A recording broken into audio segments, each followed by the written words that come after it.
Ray, what's it like to be the greatest three-point shooter in the history of the basketball game? I don't know what it's like. I don't know what it means. I haven't gotten any type of award. I'm glad to know that people in my generation think that I'm one of the best. It is not generational. It is not, you don't have an award. There's a thing called a record book. Have you ever checked it out lately? Yeah. I mean, you own the record book. I don't think I ever set out to be the greatest three-point shooter that the league has seen. But as I start playing, I start realizing how important working on your craft is. That got me in the gym earlier, because I want to be in the gym where I can think about my game and think about every shot and think about every routine.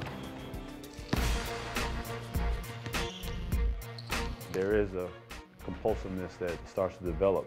On shooting rounds on the road, I got to catch a cab so I can get back to the hotel so I can get my stuff together to get back to the gym again. Because I have this like nervousness about not making the next three or not making the next free throw, that the only way it can go away is if I'm there doing it. That way I can not even think about it, like it's going in, I see it going in. Most guys that are shooting standstill shots, they have to wait for the perfect moment, or they're just sitting there and their feet's planted. The minute somebody runs you off, then you got to get to that spot again and plant your feet. But for me, I just separate by getting in the air and trying to move in different ways. You got to keep your legs strong and ready. That's the one thing, is I always got to keep these legs strong. But in the fourth quarter, when your legs normally would be tired, that's when you hit your big shots. LeBron, shot clock at 3, Allen, good! I tried to train for endurance, so I got one more level to go to. I always try to catch the ball. You know, no matter how the ball comes, I always try to catch it, and I roll it, and my hands are across the threads. So in a perfect world, I always like it like this. I try to keep it, and I push it from here. So I don't think it ever gets over my head. Some people shoot, you know, with their ball right here. You know, my ball is always right, and it's right up here, and I push it that way. When you release the ball, do you ever kind of will it in and say, oh, come on, like the old Carlton Fisk with a home run? Very rarely. You never think about it. You almost don't even see the rim. You know, it's all body. It's almost like your muscle, your body just remembers it. You just go up and you shoot it, and the ball just goes up, and you've done it so many times, it just goes in. What's the difference in the big three in Milwaukee, Boston, and now supporting the big three in Miami? The big three in Milwaukee, we didn't have a lot of experience. We knew what we wanted, we talked about it, but we hadn't been through the real rigors of the NBA. The big three in Boston, that was the case. We had been let down, we'd been on bad teams. We were fed up with mediocrity. So that spawned that great 2008, because there was no denying us.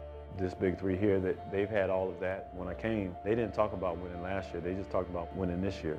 And that's something to me that showed great character in these guys. You've had so many memorable nights in your career. Take us through a couple of great moments.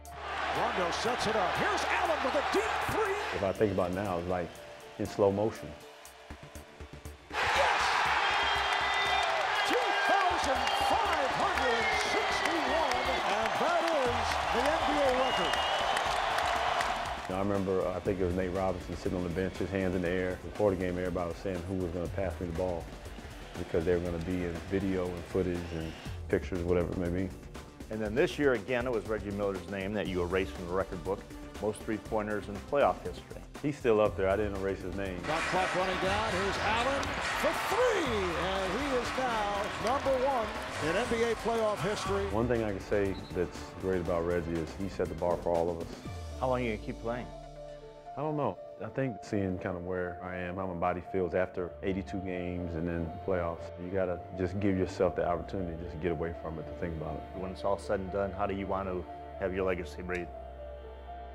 Just that anybody mentions my name, they say, well, this is the blueprint, and this is how things have to be done. So that will always last in people's minds when it comes to shooting, when it comes to being professional, when it comes to being somebody that can be counted on.